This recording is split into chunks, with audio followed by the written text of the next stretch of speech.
Thank you for coming on to A2 the show. This is a new episode with Chris Hood. Now, just to tell you a little bit about Chris before we start.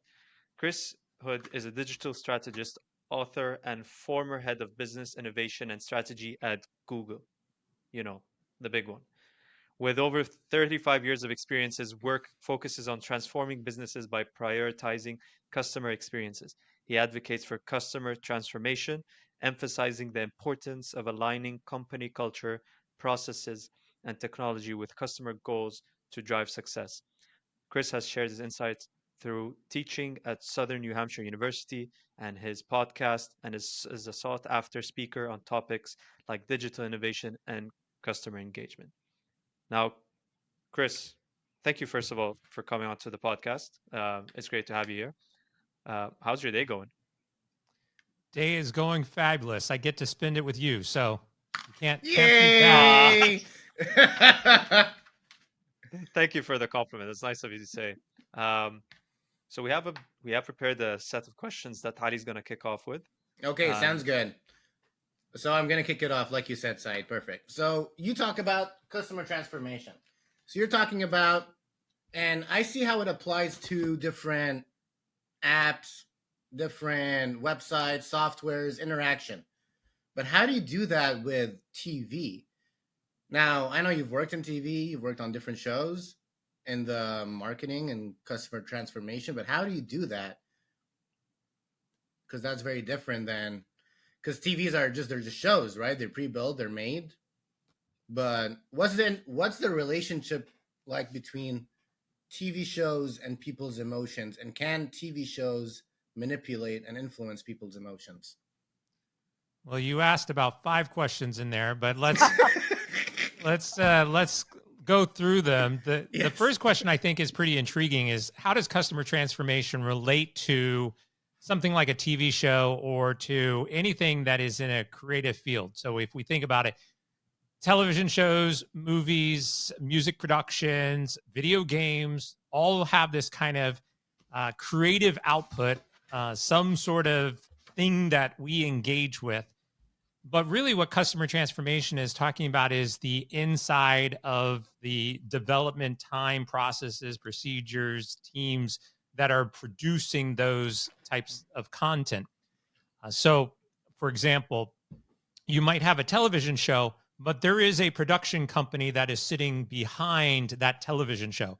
And that production company does go through the effort of determining, do people actually want to watch our show? They look at the Mhm. ratings. Nope, no one's watching our show. Do we have to make adjustments to the show to boost the viewership?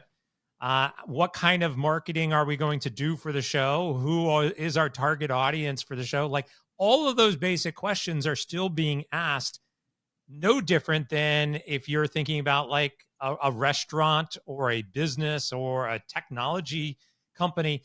Like the basic premise is still the same. You have a customer. In this case, it is a someone who's going to watch your show. Mhm. If it's a movie, it's the movie goer. If it's a game, it's a player, right? But if we were to just overly wrap that around, they're all customers. Yeah, whether it's a client or whether it's a consumer or whether it's a player or whether it's a watcher, we can overly simplify the definition of that as a customer. And that customer has preferences, that customer has emotional and behavioral connections with the items that you are producing. And whether it's TV, film, video games, or nachos at Taco Bell, Or Doritos. your whole approach is going to really be the same. And that's the premise behind customer transformation.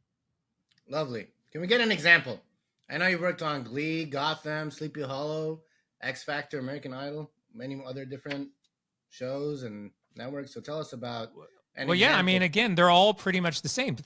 You mentioned American Idol, and Okay. American Idol is a show that I think a lot of people are familiar with. Yep. And even if you think about it in the current state or other shows like The Voice that are similar in nature, you have your participants that are going on to the show. They obviously have aspirations for becoming stars. You have the contestants there. You then have the people who are watching, you have a fan base, you have particularly fans and communities that are aligned to one particular artist. And so they begin to support them. And then, like what we saw on American Idol, is they begin to vote and have allegiances towards those performers. The marketing behind the scenes, whether it was like, oh, sponsored by Ford or sponsored by Coca-Cola, like all of the, the production value of a television show is going to be driven by the audience. And if the audience is aligned and interested in the content, like I'm following this performer on American Idol, Yep. and I want to engage with you in some way. Now you start thinking about, how do we do that? What are the technologies that we begin to introduce so that people can engage with those contestants in a closer, digital environment? Again, that this is the premise of customer transformation. It's the recognition that consumers want to leverage certain types of technologies to engage with your products and brands or television shows. And you've got to understand how that is transforming and then be able to adjust and keep up with that transformation. When I was a kid, I Okay, used to watch America's Got Talent, and I used to text every time who I wanted to win. And that Yeah, for there me you was go. the funnest thing ever, being able to interact with America's Got Talent and saying who I wanted to win. Yeah, and if we look at that, it's changed. It used to be call 1-800 and enter this code. Then it became text messaging. Then it became online, right? So it has continuously evolved based on technology and, again, the way that consumers or the watchers of the show, the viewers of the show, want to engage with that show. So Wonderful, those would be Said. like the examples of the technologies that you were talking about, right? The texting, the messaging in, and the calling in.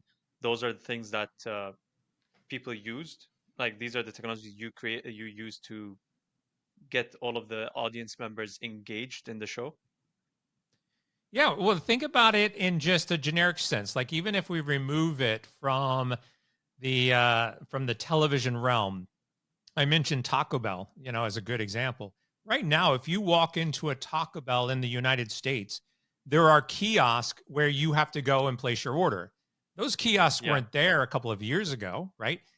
The transition between walking in, placing your order, using cash, to now you could walk in and then use a debit card, to walk in, use a kiosk and use your Apple Pay.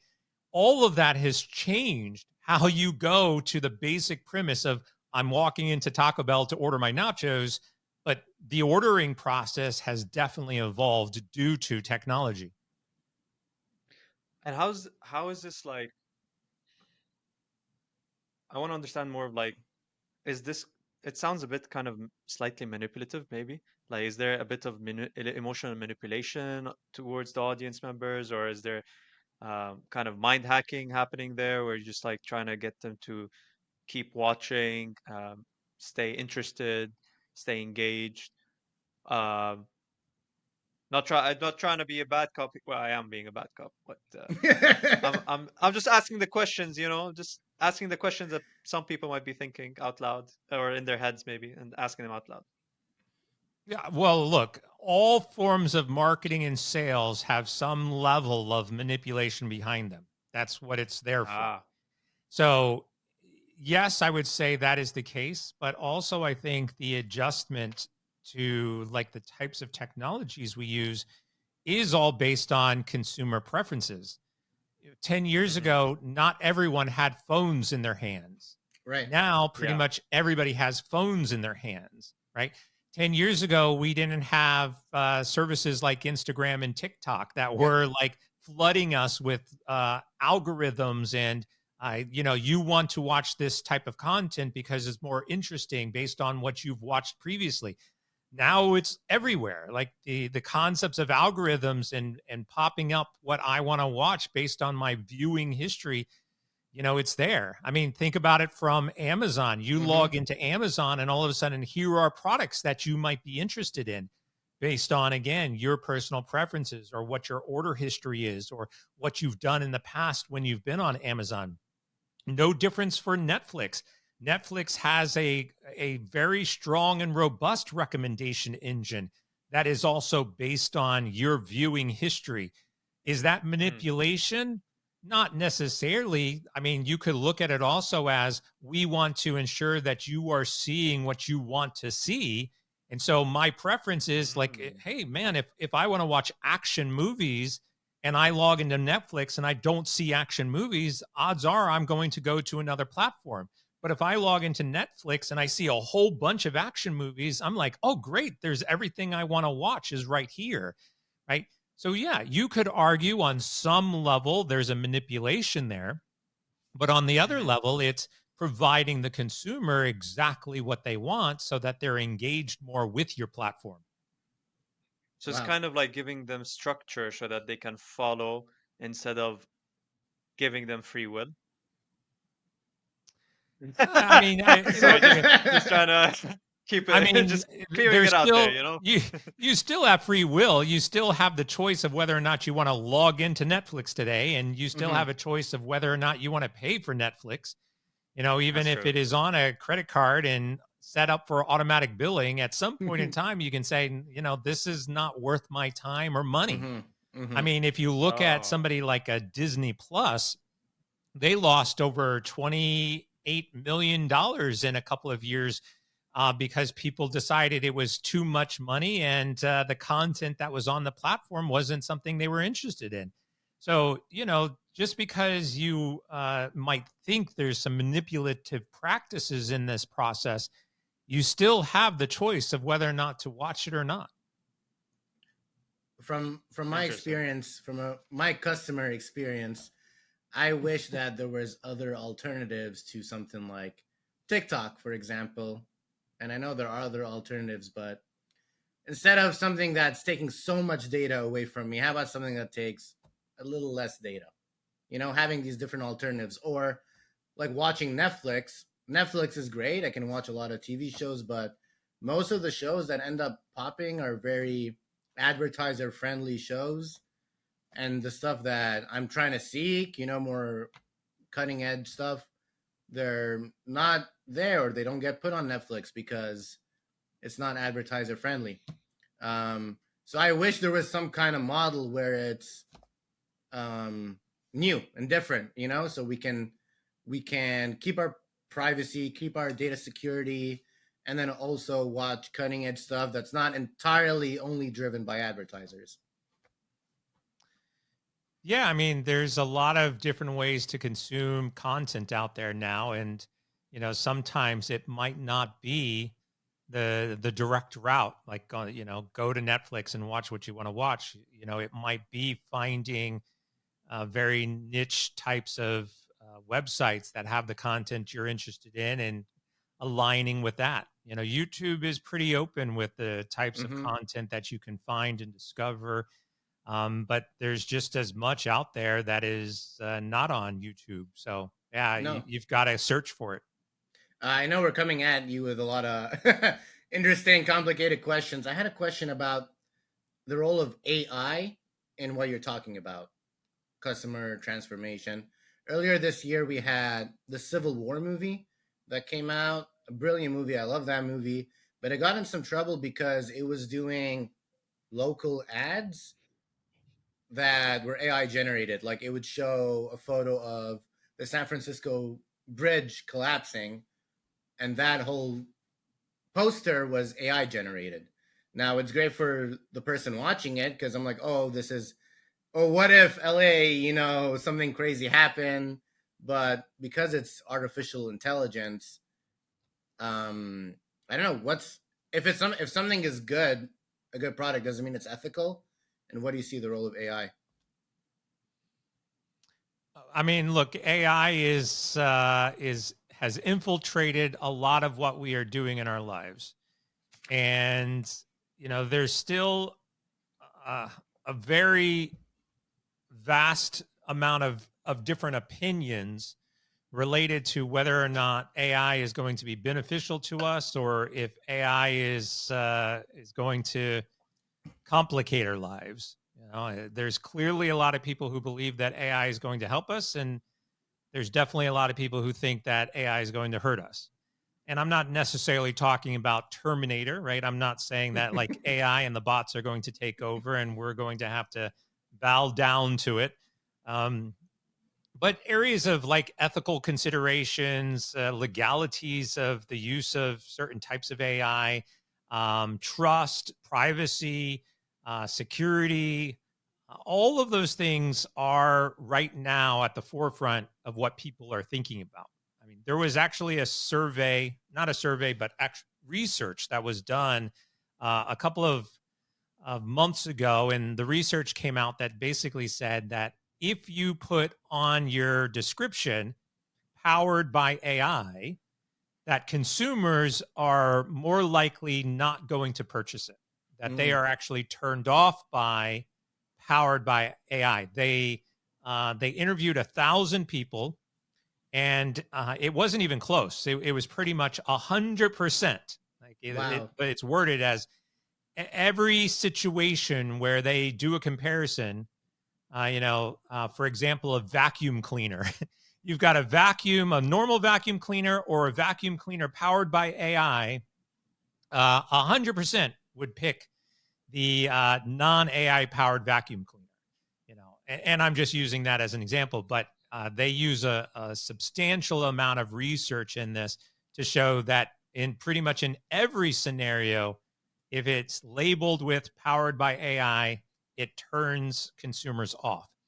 And that's a completely different perspective than what you are probably led to believe by reading everything on social media and looking at the news and looking at articles being written, that AI is completely changing the way we do business and what it means to us in the business sense.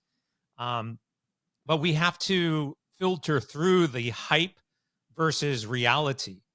And I Yeah. think there's a lot of people out there that have a perspective or a belief in what AI could do, which is actually not rooted in reality. And so this bandwagon effect that we're seeing related to AI is probably the one thing that we have to really pay closer attention to. We can't use AI just for the sake of using AI. There has to be a clear value message to it. And currently, most people are focusing on, well, it's powered by AI, and it's not actually generating any real value for consumers. So maybe we should start with like a timeline, because since we know from our own research that you've been involved in AI since like 2009.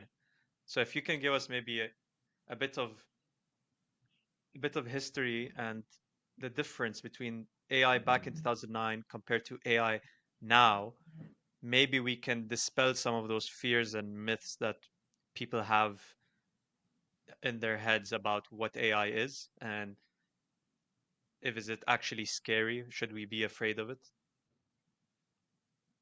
I actually don't think that people are afraid of AI. I think that people are afraid of the companies that are producing products with AI. And there's a big Okay. difference. Like thinking like, oh, AI is going to infiltrate my house and take it over and spy on me and find all of my information. Like that's not what people think. What people Yeah. feel is like, well, the company behind this is going to take all of my information and train its AI and make money off of it, and basically make money off of me, and I'm going to feel the weight of that. For example, uh, earlier this year, it was discovered that some cars, specifically GM cars, and the OnStar device that are in GM cars, was Yeah. actually tracking drivers' behaviors when in their car. So, Mhm. you were going over the speed limit, or you were braking too fast, or, any number of things directly related to your driving patterns. They were Okay. taking that That's data, analyzing it, and then reselling that data to other vendors. So, for example, Ooh. all of a sudden somebody's car insurance went up, because they found out that this particular driver was driving faster than should be, and so they put them at a higher risk and then raised their car insurance rates. And this was all discovered, and obviously it's now in the court systems because they're being sued with class action lawsuits, not only for not disclosing that they were actually capturing this data, but then actually taking that data and reselling that data where the consumer Yeah. was being impacted by higher rates, right? So this wasn't AI's fault. This was the business's fault. And I think that's the differentiation that a lot of consumers are feeling is they simply don't trust these companies with that information. But if we Hmm. look more holistically just at the history of AI, this is also Yeah. an area that I think a lot of people get confused about. AI has been around for over 60 years. It's actually been around for about 80 years. And here's a really fun tidbit: the very first chatbots were introduced somewhere around the 1960s. Wow. So we have had Whoa. chatbots for over 60 years. And this is something that people feel is revolutionary. Generative AI actually began somewhere around 2014. So that's 10 years ago. And so Yeah. you start to ask yourself, well, what is the difference between 2014 versus 2024? And why has all of a sudden this become such a major thing in our lives? And it's primarily because of the accessibility of AI. So 10 years ago, you didn't have the ability to put, say, a chatbot on your website. You didn't have Chat GPT or OpenAI. You didn't have faster internet speeds and large amounts of data. We didn't have faster speeds on our mobile devices. All of this has created this access to AI that is higher than ever before. And because of that, you can now use AI in ways like ChatGPT has offered, which has then created this big, huge push for allowing AI to be a part of everything that we do. The problem is that AI has already been a part of everything we do. If you've ever Yeah. used a grammar checker for something you've Mhm. written, you've used AI. If you've ever ordered Starbucks on your mobile device, you've used AI. And Oh we've talked wow. about Netflix, where you've used AI. So AI has been a part of our lives. It's now just, oh, it's become this thing to advertise that it's being powered Yeah. by AI. But this is then where the trust issue with the organizations and the powered by AI is turning consumers off. Whereas if you just solely focused on the value proposition, like here's what our tool does, like grammar checking, and you're going to sound more intelligent, you don't have to say it's powered by AI because at the end of the day, it doesn't matter to the consumer. That's interesting. And could you tell us a bit about the competition, the AI competition between Microsoft and Google?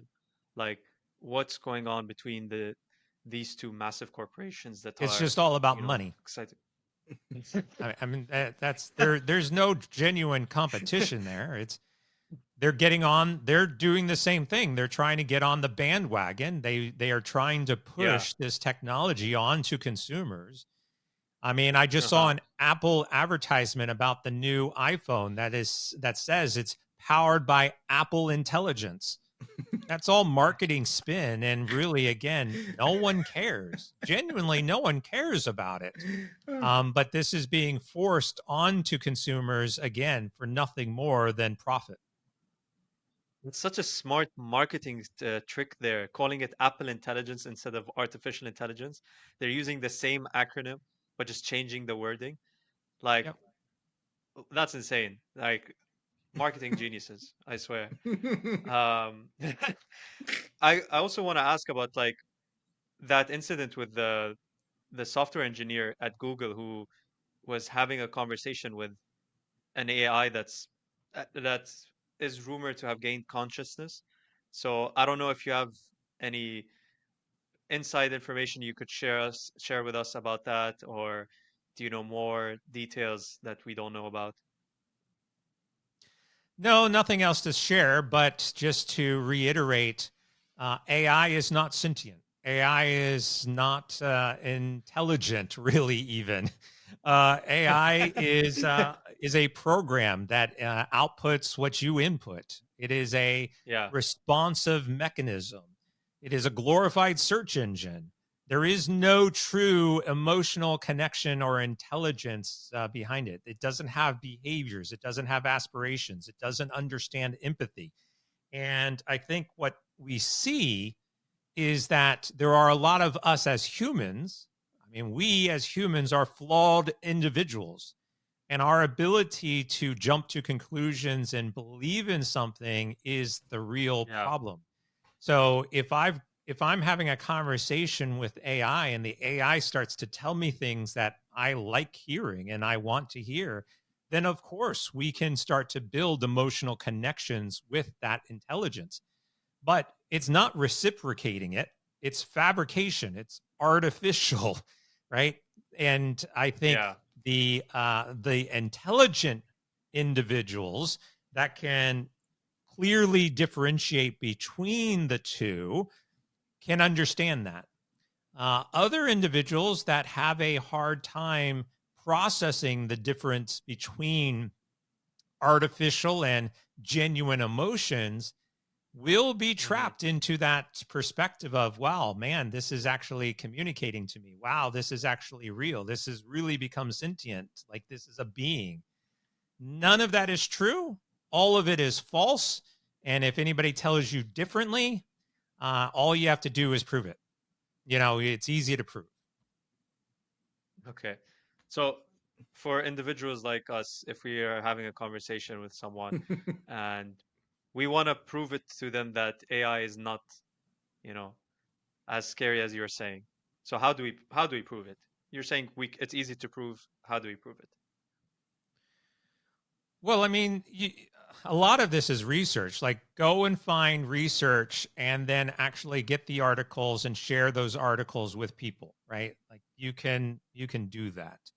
I think the other thing is you've got to just start looking at foundational elements of AI. Like, even if you go into ChatGPT, you can do this right now. Go into ChatGPT and ask it a question like, "What are your personal aspirations?"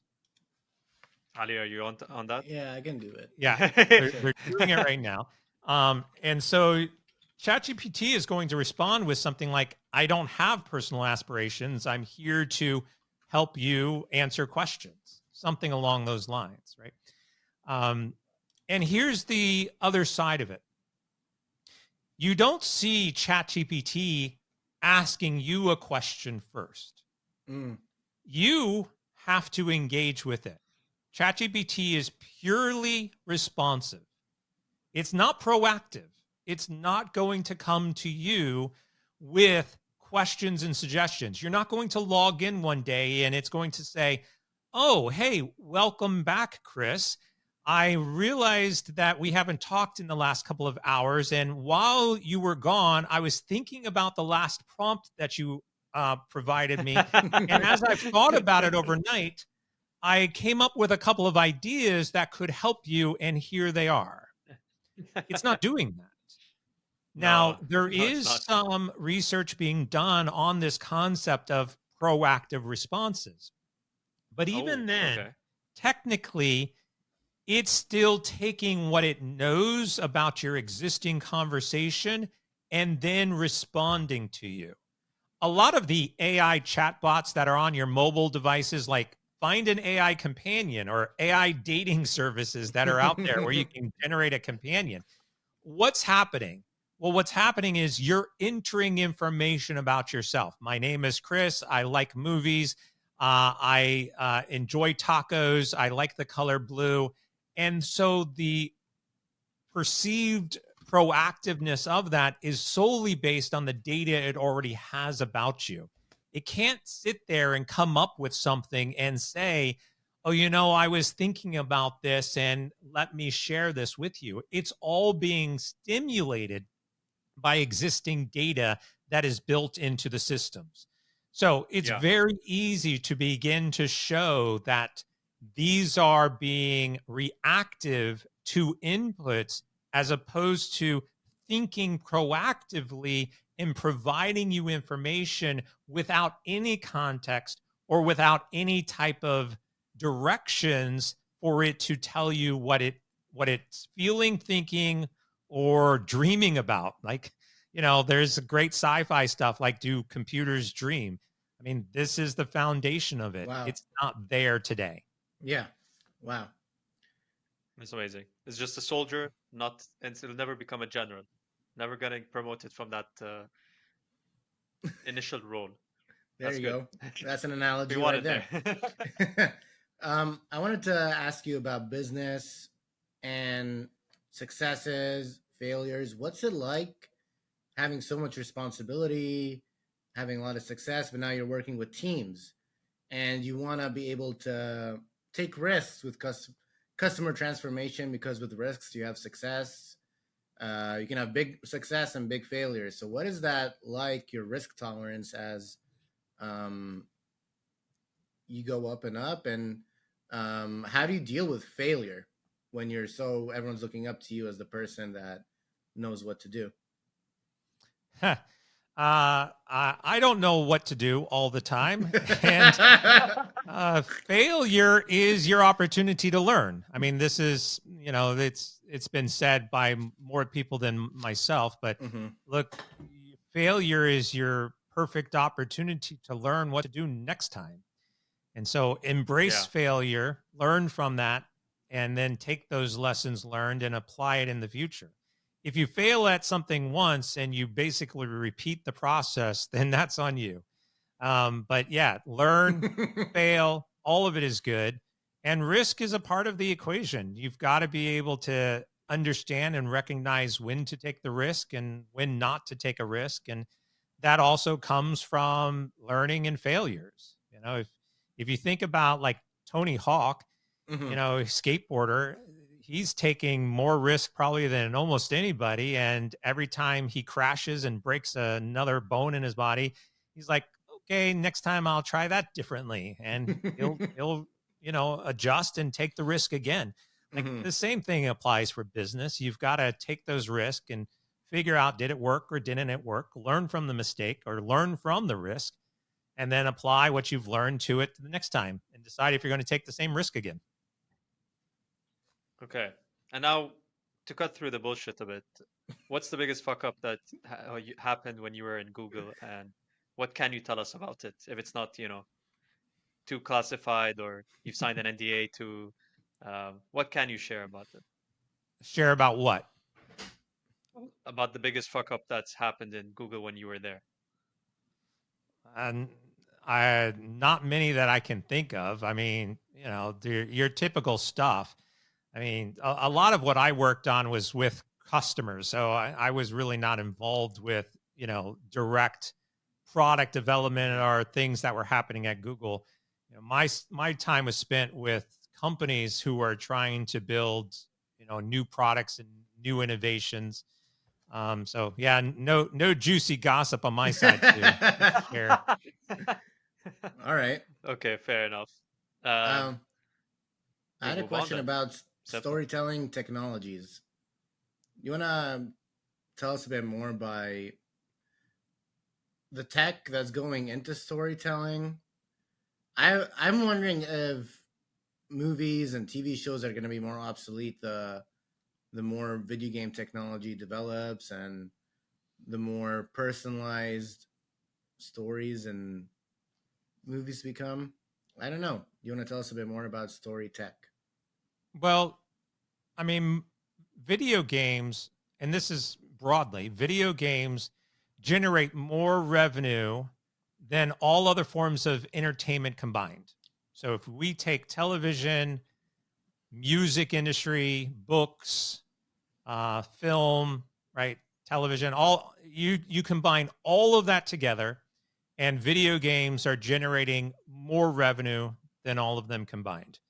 And so Wow. there is definitely something to be said about how we are engaging with forms of media, specifically in video games, Mm-hmm. for escapism and storytelling and community and engagement skills, you know, boredom. I mean, if you really think about this, like I will go into say you go into your doctor's office and you're waiting to be called, you're pulling out your mobile device, you're either on social media or you're playing a video game, right? I mean, that's just how it is. And I Mm-hmm. would argue that older individuals are probably playing more games than on social media, and younger is probably more on social media than video games. But it's still the exact same, right? You are Yeah. trying to distract yourself in that moment. And so the amount of people that are playing games and the amount of money that is being generated by games is astronomical. And I think that is only going to increase. I definitely think that people are looking for, again, some form of escape beyond social media, and storytelling is an integral part of that, especially if it's a story that you can get into. Do we see some level of engagement between, like, some hybrid between television and gaming? Maybe. I mean, we've explored that space before and it really hasn't been that successful, Mm-hmm. such as like a choose your own adventure television show where you can Mm-hmm. actually engage in the adventure changes, or even some sort of interactive nature. Like there are a couple of shows on Netflix right now where you can kind of choose the outcome of the script. Like that stuff has been tried, but it really hasn't become popular. I'm not really sure exactly why, but we've played in that space. I think what's probably more likely to happen is you're more likely to go into a game that has episodes or chapters Mm-hmm. or some sort Yeah. of Yeah. versions where you can choose your own adventure, and that storyline progresses. And probably because gaming is interactive first in nature, where television has always been kind of I sit there and I watch and I don't really want to engage other than maybe cheering or shouting or laughing, right? Mm-hmm. But the actual engagement element is not meant for television. It is meant for gaming. So I think if we think about that hybrid scenario, the gaming technologies are going to be much more uh, able to adapt to an episodic type of storyline, as opposed to a television episode being more able to engage, interactively with it. Would you tell someone in film and TV, like someone who's trying to study it, would you tell them to pivot to video gaming instead? Like some kind of career advice looking towards the future? Because it sounds like gamings are exploding and TVs and films are kind of not as much recently. I think we're going to see a big shift in our media type of engagement, right? And how we consume content. I mean, we're already Okay. seeing it. So if we think about television, television is slowly dying. Mm-hmm. Movies, going to the movie theaters is slowly dying. Mm-hmm. Yeah. But That's movies true. and television content is still being produced, and it's on streaming types of platforms. So your Netflix and your Amazon, right? Your Disney Plus, Yep. etc. So Yeah. the platforms by which we engage with content is changing. Instead of going to a theater, you're going to your living room, right? But we're also seeing a shift in the type of content.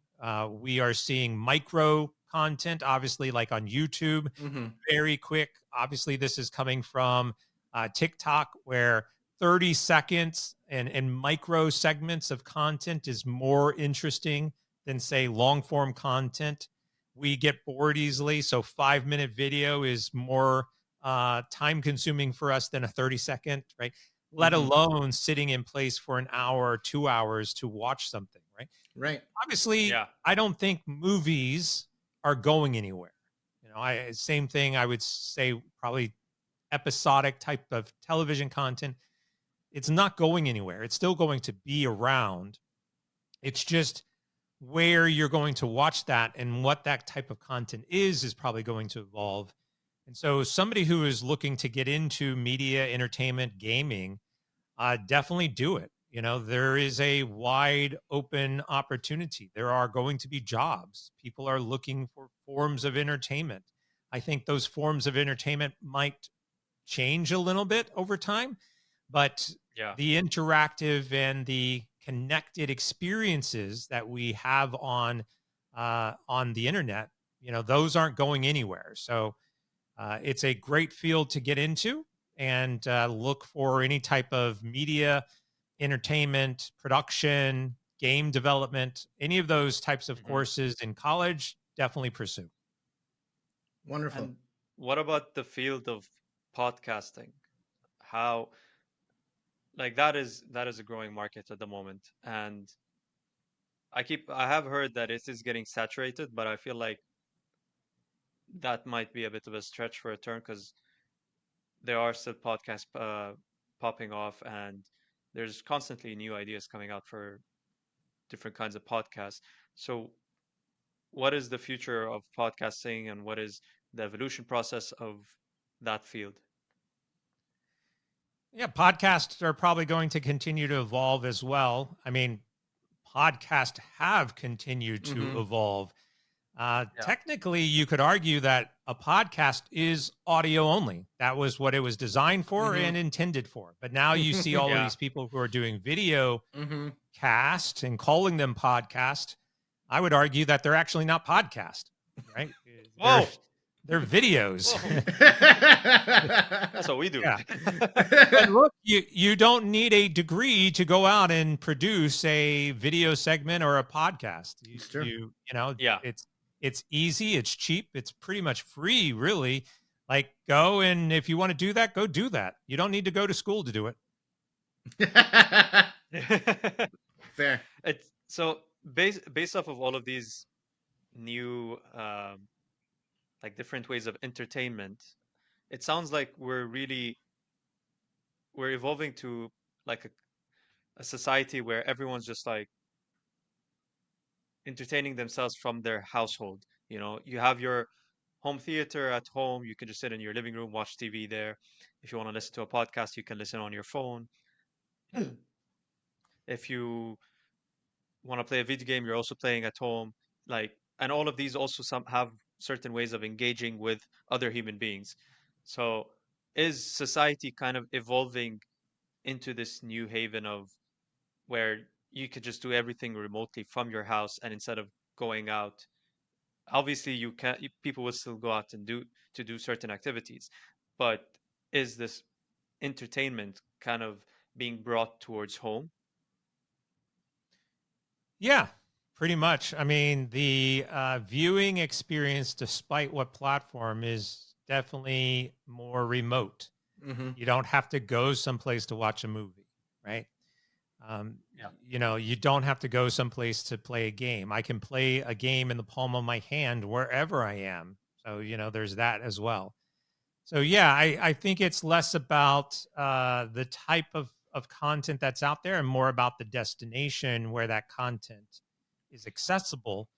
And that's going to Yeah. continue to evolve based on the type of technologies we create. This sounds like every introvert's heaven kind of kind of future. That's The just future like just tailors stay at towards home. introverts. Yeah, exactly. All right. Well, Said, we had some rapid fire questions, so I'm going to go first. What's your Go for it. favorite video game and why? Old school 1990, no, maybe 80, yeah, 84, 85, 86. Ultima version 3. Wow. And por qué? Why? I don't know. It's just one of those games that I grew up with. It's a role-playing game. It's based on the Ultima series. It eventually became Ultima Online, which was the first MMO. But the third version of that storyline just was something I genuinely loved. Wow. The nostalgia factor, too. Yeah. Said? All right. So the next one is, what did you do for Doritos? I helped Doritos with the Crash the Football campaign or Super Bowl campaign. So a long time ago, and this is actually still going on in various iterations. They wanted to allow a fan base to be able to create their own commercials for Doritos, and then the winner got to air their commercial on the Super Bowl.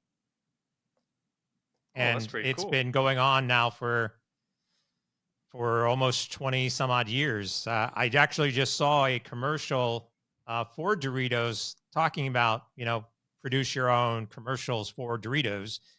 But again, the technology and the ability to do that has all changed. But the concept is still the same, which is get your consumers involved with promoting your products. Awesome. Ali, next one's yours. Yeah. So, are you familiar with the concept of brain rot? Refers to like TV shows or videos that are entertaining to watch but are mindless. So, what are your thoughts on it? Something like Mr. Beast or Cocomelon, or just some like reality TV where it's entertaining, it's good stuff, and that it tailors to you and you love it, but it's meaningless. You're not benefiting from it. What do you think about If that? you've ever watched SpongeBob, you will know that it is both mindless and amazingly insightful. So it is possible that you can have both, and I would highly encourage you to go watch a couple of episodes of SpongeBob if you've never have, because there you can be mindless, and then you can say, "Did they just say that?" I see. All right. Okay. For me, I would ask, did you create Crash Bandicoot? No. Okay. Oh my goodness. All right. Ali, yours. I want to ask about Twitter. Is the new version of Twitter a better customer experience than pre-Elon Twitter? The customer experience hasn't changed. Mm-hmm. I mean, all it's done is rebranded it, and maybe there's a little less, regulations within what is there, but the experience and what you do on the platform hasn't changed. Cool. Saeed? Awesome. So, going on the same topic, is Elon a Twitter genius, or is he just an idiot? Like, He is savvy, and I think there's a difference between yeah. genius and stupidity. Being savvy is a recognition of what the possibilities are, and you don't have to be a genius to be able to recognize what consumers want and be able to deliver on that desire. So, a lot of what we talk about in terms of being a genius or not being a genius, it's rooted in what you actually think about and what you can actually output. A lot of people argue that Albert Einstein was a genius, but research has shown and stories have shown that he failed most of his math classes. Does that make him a genius because he's not good in math? Oh shit.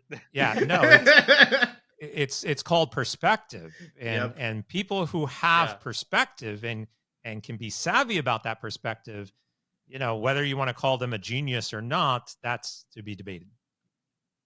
Wonderful. So I would like to actually pause there and get your opinion on that. What would you what do you consider as a genius? A genius is all based off of logical skill sets. It's I mean, your ability to comprehend data, to regurgitate that data. I mean, there's I don't know what her name is, and I don't know how old she is right now, but there is a young girl who made the rounds on social media and the internet, and you could probably do an internet search. She appeared several times on like the Ellen DeGeneres show, where she had basically memorized like all of the presidents. She memorized all of the states and capitals. She memorized all of the bones in the body. She was like 4 years old and memorized everything. Yeah. and you could show her a picture and she'd be like, oh yes, that's the febrile collateral, optimal whatever bone, and she could tell you everything you wanted to know about that. Now there is a certain level of genius in that person because of their ability to memorize and understand and recollect and share. Yeah. May not be able to directly correlate that to, like, well, how does this benefit a customer or some sort of strategic value? And that's the difference, right? The difference of knowledge versus execution is the difference between genius and savviness. Mm, interesting. Interesting. Uh, Genius versus savvy. I like it. Said? I was just thinking along the lines like, so an opportunistic person, like someone who is good at finding opportunities and then acting on them, wouldn't necessarily be considered a genius in the example that you gave us, right?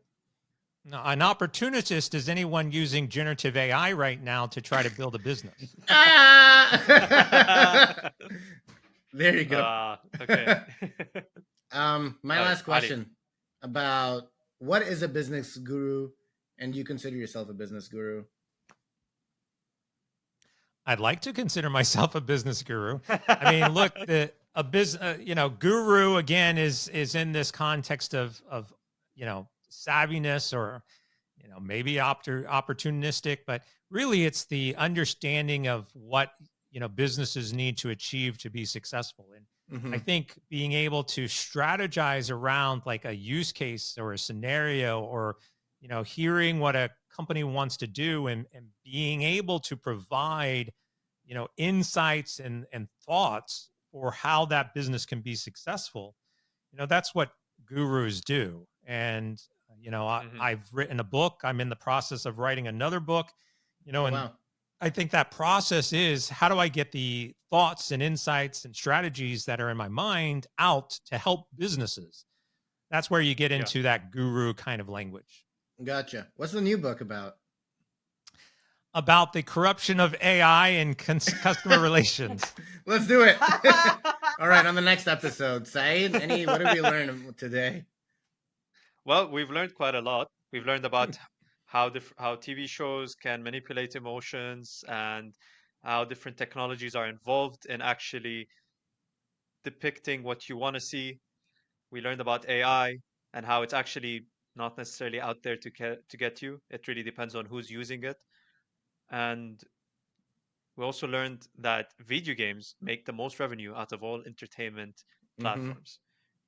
Guys, sounds like you should really, make some career changes in your lives. Anyway, thank you, Chris, so much for being on this podcast. Where can people connect with you and get in touch with you?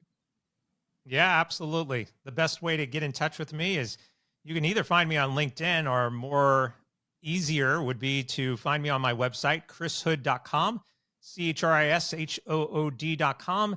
And there you can find all my social media profiles. You can find my blog and all of the media appearances and ways to get in touch with me. So that's probably the easiest place, chrishood.com. Awesome. ChrisHood.com. ChrisHood.com. Thank you guys for watching another episode on A to the Show. Please, please don't forget to like, subscribe, and Yep. share. Because if not, we'll ask Chris to help us find an AI to, find your data and like make you do it. But anyway, Chris, we salute to cover the camera to end the episode. If you want, All right, you we're can out join of us. here. And see Peace. you guys.